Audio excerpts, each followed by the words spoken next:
비유 두 번째 시간입니다. 지난 시간에는 이 좋은 진주를 구하는 상인, 장사에 관한 말씀을 같이 나누었습니다.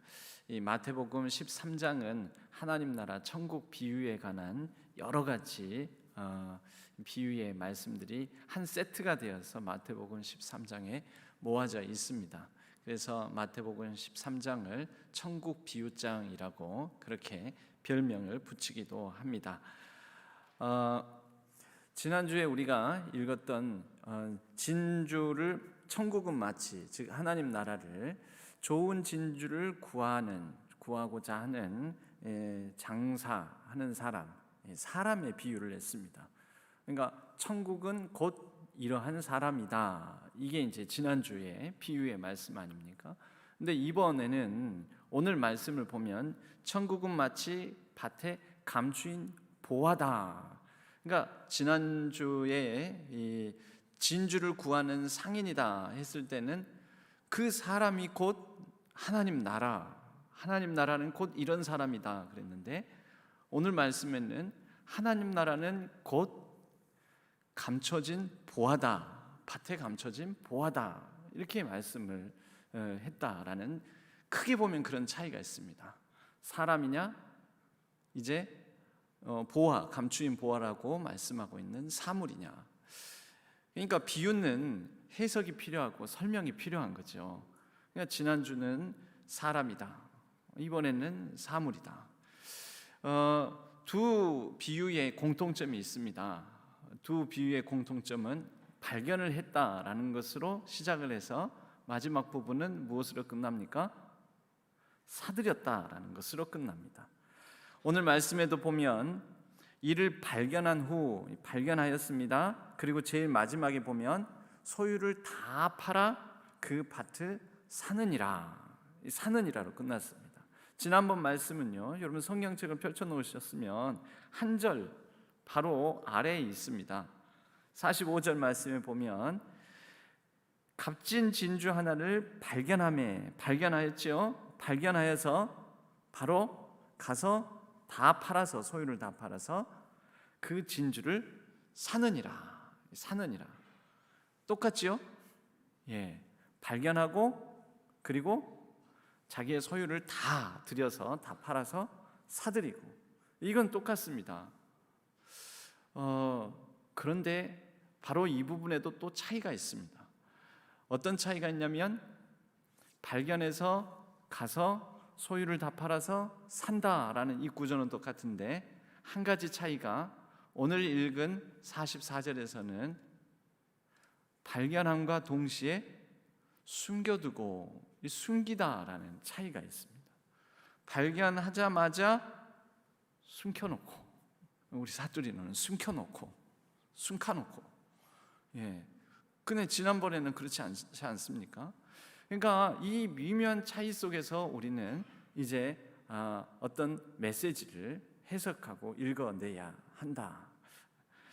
바로 그러한 이제 과제가 우리에게 남겨진 것입니다. 그럼 뭐냐? 여러분, 지난번 진주는 이 진주를 구하러 다니는데, 이 진주를 구하러 다니는 상인, 이 상인만 있었던 게 아닙니다. 여러 상인들이 있었습니다. 그런데 이 진주는 숨겨져 있지 않습니다. 드러나 있었다. 드러나 있어서 누구든지 이 진주를 몇 번이나 봤을 수도 있습니다. 다만 그 진주의 값어치를 보질 못했습니다. 그런데 어느 날 문득 이 값진 진주를 찾는 한 상인의 눈에 이 진주가 달리 보이는데, 내가 몇 번이나 지금까지 흔하게 이 진주를 봤었는데 오늘 보니까 상당히 달라 보이네. 이 진주가 내 눈에는, 다른 사람은 어떻게 보일지 모르지만, 그러니까 다른 사람 눈에도 이 진주는 공개되어 있었던 것입니다. 다른 사람도 숱하게 이 진주를 많이 봤었습니다. 근데 다른 사람은 이 진주의 값어치를 못 봤는데, 어느 날 문득 어떤 한 사람 눈에 이 진주가 매우 값지다라는 생각이 들고, 값지게 보이고 다른 사람 못 보는 이 진주의 매력이 발견이 됐다라는 것이죠. 여러분, 이것을 보고 바로 하나님 나라의 발견, 하나님 나라를 찾고 찾는 가운데 하나님 나라를 발견한 자의 어떤 이 멈춰선 순간이라고 말할 수가 있습니다. 이 멈춰선 순간을 우리는 예수님께서 말씀하신 회개하라 하나님 나라가 가까이 왔다 할 때 이 회개의 순간하고 이 비유적으로 견주어서 말할 수가 있습니다. 그냥 살던 대로 살아왔고 보던 대로 보아왔고 있던 대로 그렇게 있어 왔던 것들인데 어느 날 문득 이건 아니다, 저것은 의미 있다, 저것은 의미가 없다, 그렇다면 나는 어떻게 살아야 될 것인가 하고 멈춰서서 생각하다가 내가 이제는 좀 다르게 살아야 되겠다 해서 자기가 붙들고 있었던 모든 것을 다 팔아 바쳐서 진주를 사서 그 진주와 함께 새로운 삶을 살게 되었다라는 그런 의미를 진주를 구하는 상인을 통해서 우리에게 가르쳐 준 그런 말씀이 지난주의 말씀입니다. 멈춰서서 생각해 보고 멈춰서서 지금까지 자신이 가치 있고 의미 있게 여겼던 것들을 다 들여서라도 이것을 사들여서 이제부터는 이 진주의 가치를 모르는 사람들과는 다르게 이 진주의 가치를 보고 발견하고 누리고 그 진주와 함께 살아가는 삶으로 변화된 달라진 삶을 살게 되었다. 그런데 오늘 이제 44절 말씀은요, 이 구조적으로는 비슷한 것 같은데 그러면 이 사람에게는 잠시 멈춰서서 가만히 곰곰이 생각해 보는 순간은 언제 있었겠느냐라는 것이 던질 수 있는 질문이라고 말할 수 있습니다. 여러분, 곰곰이 생각해 보고 내가 지금까지 무엇을 위해서 무엇이 의미 있다고 무엇 때문에 어디에 내가 신경을 쓰고 살았는가라는 것을 곰곰이 멈춰서서 생각해 보는 사람, 여러분 그 사람은 바로 그렇게 생각해 보는 것과 동시에 자기 자신의 삶을 살아갑니다. 뭐냐면 다른 사람이 귀하다고 여기거나 다른 사람이 하찮게 여기거나 하는 것과 똑같이 동화돼서 살아가는 것이 아니라 그것은 뭡니까? 내가 나의 삶을 살지 못하고 다른 사람의 삶을 살아가는 거죠. 다른 사람이 가치 있다는 걸 나도 가치 있다고 생각하고, 다른 사람이 의미 없다고 생각하면 의미 없다고 생각하고, 다른 사람이 나에 대해서 너 하찮다라고 다른 사람이 나를 하찮게 여기면 나도 나를 하찮게 여기고, 그게 바로 자기 자신의 삶을 자기 자신이 되어서 주체적으로 살지 못한다라는 의미이지 않습니까?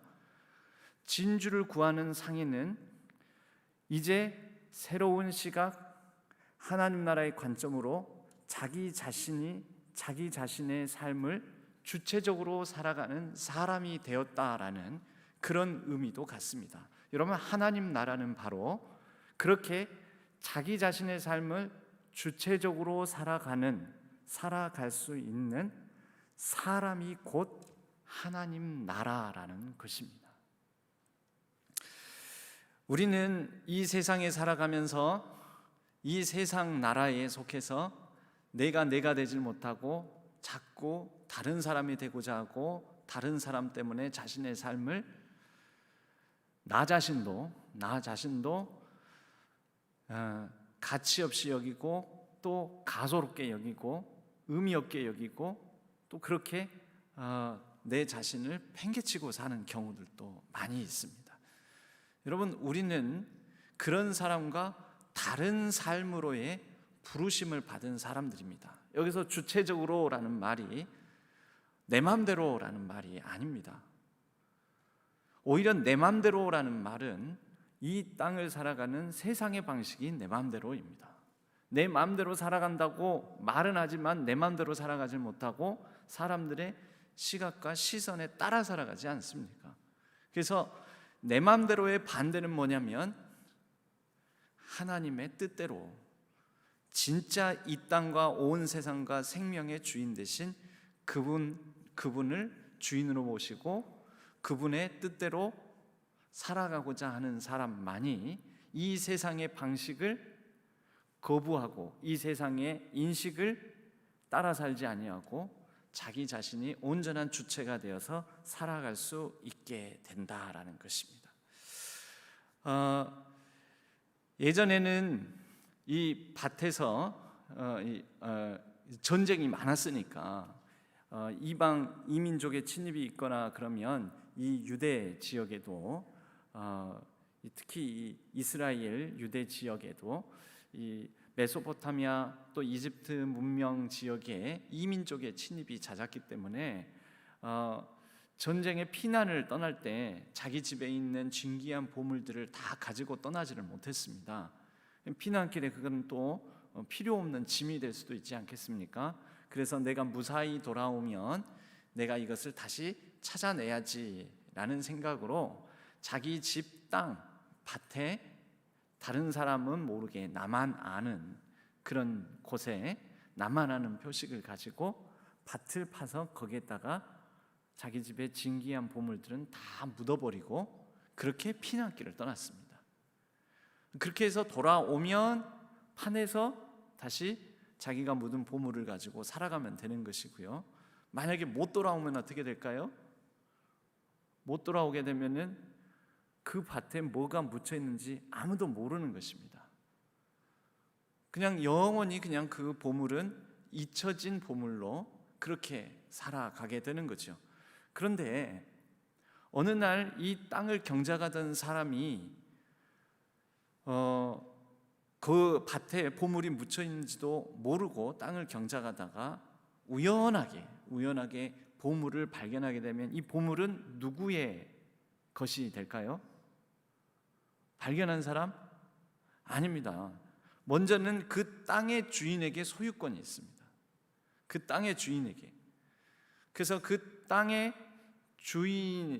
주인이 발견하면 제일 좋은 것이지만 지금 우리가 읽은 본문은 그 땅의 주인이 밭을 갈다가 이 보물을 발견한 게 아닌 것 같습니다.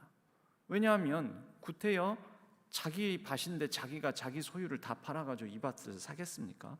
그러니까 자기 것이 아니라는 거죠. 이 밭은 자기 것도 아니고 그러므로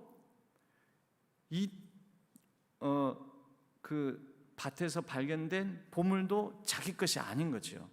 그럼 원칙적으로 하면 어떻게 해야 되냐면 원칙적으로 하면 내가 당신 밭을 갈다가 우연하게 보화를 발견을 했습니다 라고 땅 주인에게 알려야 됩니다. 그래서 그 주인이 당신이 발견을 했으니까 당신이 가지시오 이렇게 해주면 모를까? 법적으로 원칙적으로는 이렇게 발견된 보물은 그 땅의 소유주인 주인의 것으로 돌아가게 되어 있습니다. 근데 지금 이 상황은 주인에게 말하지 아니하고 발견하자마자 숨겨버리고 돌아가가지고 이 밭을 통째로 살 수 있을 정도로 자기의 소유물들을 다 팔아서 돈을 마련해가지고 돌아와서 사지 않습니까? 여러분 이거 양심적입니까? 양심적이지 않습니까? 솔직히 이게 윤리적입니까? 비윤리적입니까? 그러면 성경이 우리에게 하나님 나라는 원래 이렇게 좀 비양심적으로 비윤리적으로 이렇게 하는 거야 살아가는 거야 라는 것을 가르쳐 주고 있을까요? 그래서 여러분 이 미묘한 차이가 생기는 겁니다. 하나님 나라는 이 밭을 보화가 묻혀 있다는 것을 발견한 사람과 같으니라고 안 했습니다. 이 44절에서는 이 사람은 분명히 비윤리적이고 비양심적인 사람 아닙니까? 이게 하나님 나라라고 하면 안 되지요. 비유를 자세히 보면 비유에서는 사람이라 하지 아니하고 하나님 나라는 보화가 감추어져 있는 밭이다. 밭에 감추어져 있는 보화다. 이렇게 얘기를 한 것입니다. 그러니까 의미는 이 사람에게 있습니까? 아니면 이 밭과 보화에 있습니까? 밭과 보화에 있는 것입니다. 그러니까 혹여라도 여러분들 질문 던질까 봐 제가 먼저 의문을 풀어드리는 것입니다. 이거 원칙적으로 안 맞지 않냐고. 유대인의 법을 모르니까, 법이 뭔지 원칙을 모르니까 어차피 질문을 안 던지실 생각이셨습니까? 제가 미리 먼저 나서서 질문을 풀어드리는 것입니다. 이 본문에서 말하고자 하는 것은 하나님 나라는 이렇게 숨겨둔 사람이다가 아니라, 이런 비윤리적으로 행동하는 사람이다가 아니라, 비양심적으로 해도 된다가 아니라, 하나님 나라는 밭에 감추인 보화다라는 것이죠. 그럼 이게 무슨 의미가 있느냐? 이런 밭에 감추인 보화를 두고 이 사람은 매우 많은 생각을 했을 것입니다. 우선 발견하고 깜짝 놀라서 덮어버리고 숨겨둔 다음에 돌아가는 길에 여러 가지 생각을 하는데, 생각을 하면 막 마음이 우선은 막 좋은 거죠. 여기 뭐라고 써져 있냐면 기뻐하며 돌아가서 기쁘다라는 것이죠. 근데 지금 아직 자기 소유도 아닌데 주인이 팔지 안 팔지도 모르지 않습니까? 두근두근 주인이 팔아줄까? 내가 얼마를 쳐주면 팔아줄까? 내 모든 것을 던지자. 주인한테 가서 혹시 주인이 안 팔지도 모르니까 내가 가진 전 재산이 이거밖에 없는데 이것을 다 들여서 이 밭을 사고 싶소. 그럼 주인이 보기에 안 팔 생각이었다가도 이 사람이 이렇게 자기 재산을 다 들여서라도 이 밭을 이렇게 사고자 하는 정성을 보지 않겠습니까? 그런데 여러분, 이 사람이 자신의 재산을 다 팔아서 이 밭을 사면 이 사람에게 남는 건 이제 뭐만 남습니까? 재산 다 해치웠으니까 이 밭 때문에 뭐만 남아요? 밭밖에 안 남죠.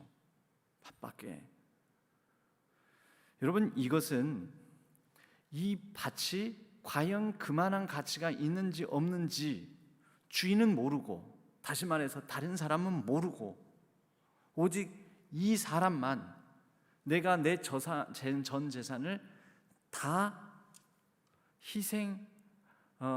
헌신해서라도 소유하여 이제 이 밭만 가지고, 다른 건 아무것도 없으니까 이 밭만 가지고 살만한 의미나 가치가 있다. 살만한, 그리고 살만한 의미와 가치가 있다라는 의미를 가진 감추인 보화가 있는 밭이다라는 것이죠. 여러분, 이 비유가 드러내는 것은, 그래서 한마디로 왜 사냐? 왜 이것을 사느냐? 전 재산을 다 팔아서라도 왜 사느냐? 이유는 이제 이 밭과 함께 살기 위해서 사는 겁니다. 그래서 오늘 설교 제목이 사는 것이 사는 곳입니다. 여러분, 하나님 나라는 뭐냐면요, 내가 사는 것, 내가 사는 것들을 통하여 이 땅에서 내가 뭘 사고 무엇을 향하여서 내가 내 의미를 던지고 내 가치를 던지고 내가 돈을 쓰고 내가 헌신을 하고 내가 헌금을 하고 하는 이러한 사는 것들이 곧 내가 살아가는 나라를 결정하고 이루어간다라는 의미를 우리에게 전해줍니다. 이 밭에 감추인 보화의 비유는 내가 무엇을 위해서 사는 것을 하는가, 곧 그것이 곧 내가 살아가는 것을 결정한다. 제가 우리 지난 주일에 청년부에 가서 이 말씀을 나누면서 1, 2, 3부에는 나누지 않았던 예화를, 한 가지 예화를 들어서 나누었었습니다. 그 예화가 뭐냐면, 제가 아는 후배 목사가 있습니다. 한 3년 전에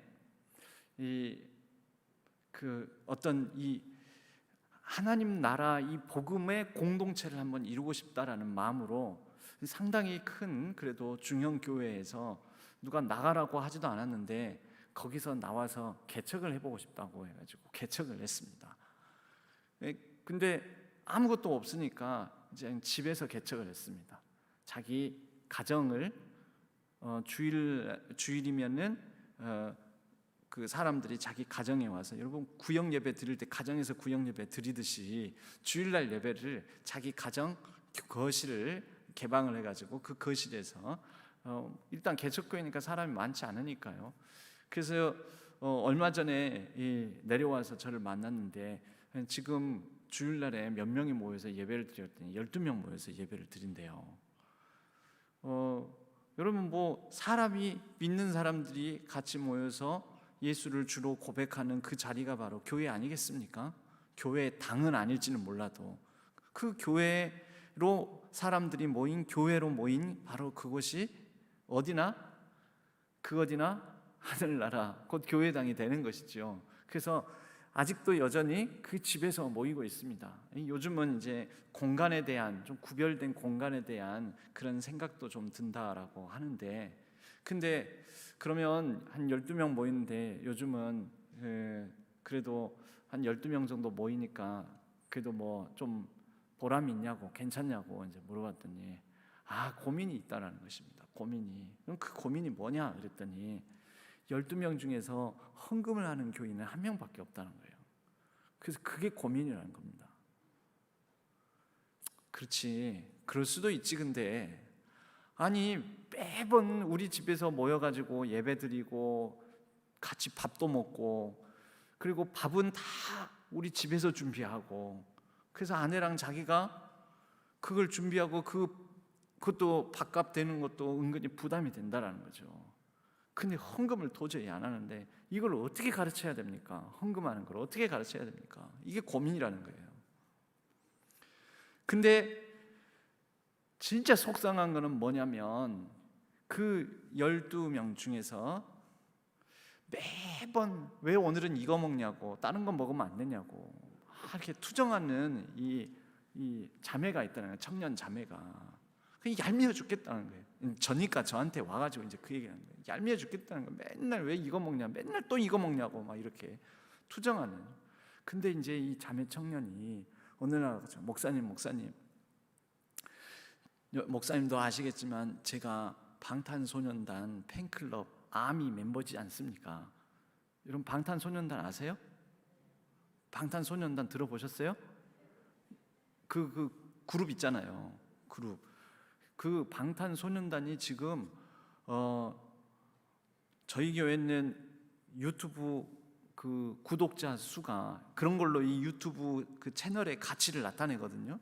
저희 교회는 유튜브 구독자 수가 1776 정도, 이 정도 됩니다. 1770명이 구독자로 이렇게 버튼을 딱 눌러가지고 구독자로 되어 있는데, 여기 광주에 있는 교회에서는 구독자 수가 그래도 많은 편입니다. 적은 편 아닙니다.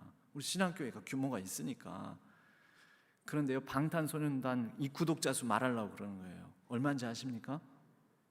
방탄소년단 구독자 그 채널, 거기에 음악도 올라가고 그들의 공연도 올라가고 막 이런 동영상들이 많이 올라가는데 구독자 수가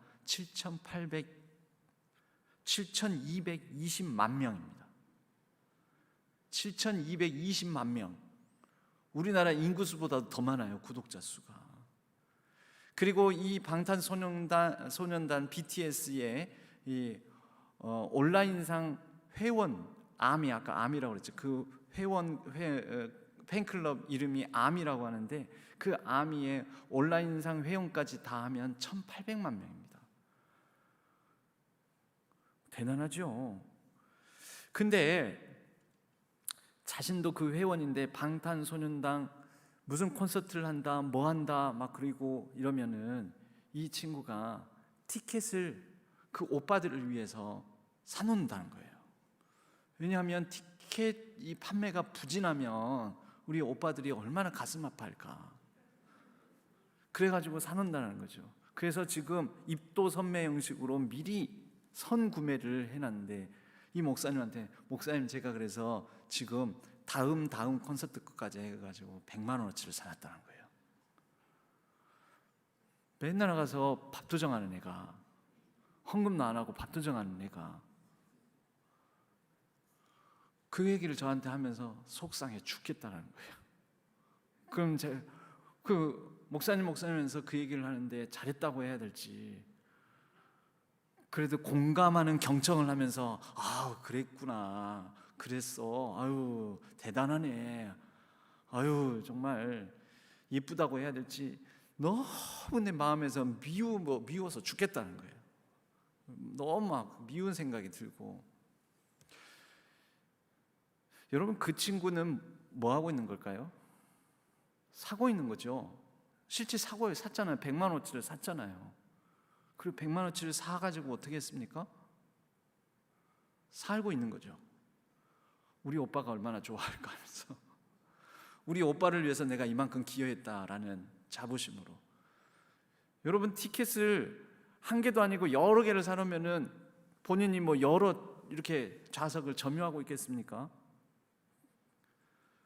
결국은 자기 한 사람 가는 건데. 그래서 그렇게 산 티켓 그래도 한 장이라도 좀 달라가지고 그랬어. 이제 그랬습니다. 한 장이라도 달라가지고 그래가지고 중고나라에 팔게. 그래서 밥값이라도 떼야 될 거 아니야. 이렇게 이제 웃으면서 제가 그랬는데, 어느 날은 이제 이 친구가 와가지고 목사님, 제가 가지고 있는 이 여러 물건들 중에서 하면서 뭐 하나를 가지고 왔더니, 게 뭐냐면은 BTS 콘서트에 가가지고 흔드는 봉이에요. 반짝이 봉. 이렇게 막 이렇게 막 흔드는 거 있잖아요. 콘서트에 가면 불빛 반짝반짝하면서. 그게 15만 원이라는 거예요. 그래서 목사님, 내가 이거 굉장히 아끼는 건데 목사님 드릴까요? 그러더래요. 내가 정말 귀하게 생각하는 거예요. 그래서 내가 뭐하게 하면서도 주면 받지, 주려면 주든지 그랬는데 아직까지 안 준다는 거예요. 그래서 제가 또 그랬죠. 지금이라도 가서 빨리 달라고, 얼른 달라고 해라고. 그래서 어디 당근마켓에라도 좀 팔아가지고 먹고 사는데 보탬이 되게끔 좀 해보라고. 여러분, 우리가 어딘가에 이 돈을 쓰고 내가 뭘 사는가, 내가 사는 것이 곧 내가 사는 자리를 만들어내고요, 내가 사는 것이 결국 사는 곳을 만들어냅니다. 그리고 내가 사는 곳, 이 자리가 누가 다스리는 나라인지, 바로 여기가 어떤 나라인지를, 우리가 무슨 나라를 살고 있는지를 결정하게 된다라는 것이죠. 예전에 보는 것이 믿는 것이다. 이 영어 구문 문법 공부할 때면 이 투부정사, 동명사 문법 공부할 때 제일 많이 쓰는 예화가 이런 것이었습니다.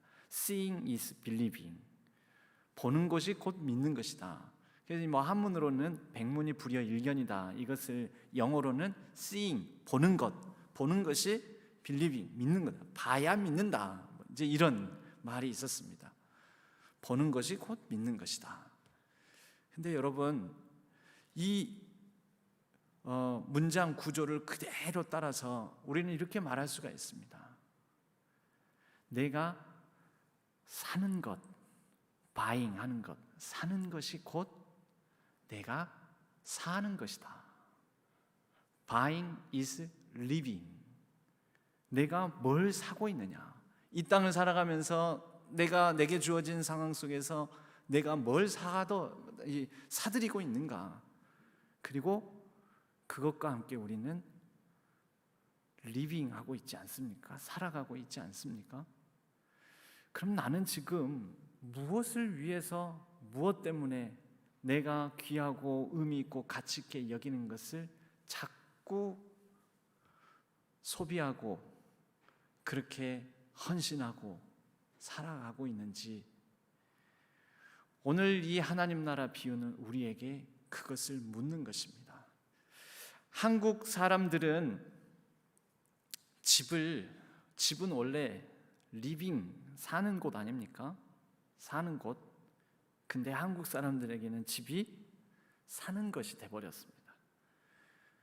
그러다 보니까 여러분, 대한민국에 있는 집을 필요로 하는 사람들, 그 가구 수를 비교해 보면 지금 주택 공급률이 한국에서 집에 살 수 있는 그 사람들보다 공급률이 더 높다고 합니다.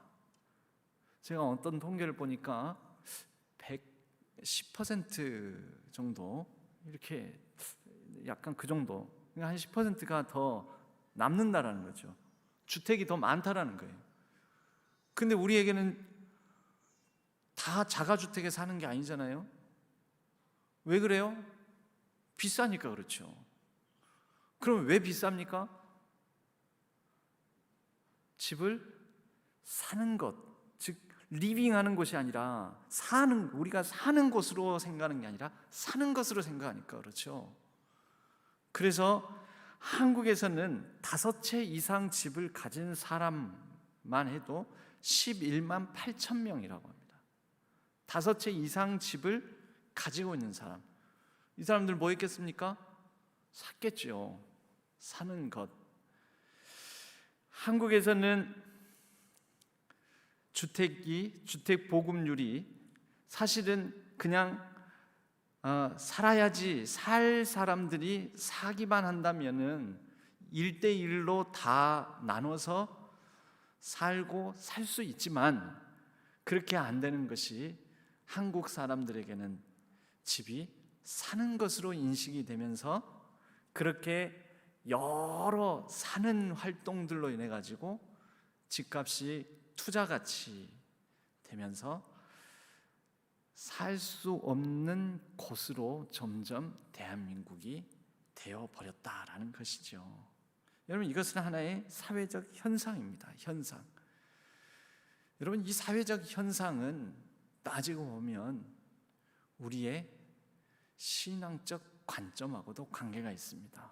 왜입니까?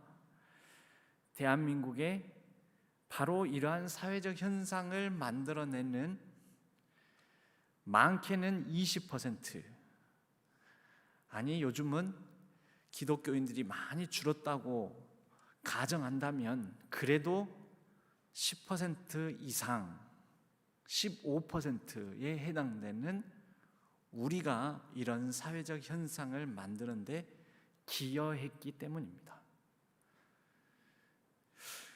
우리는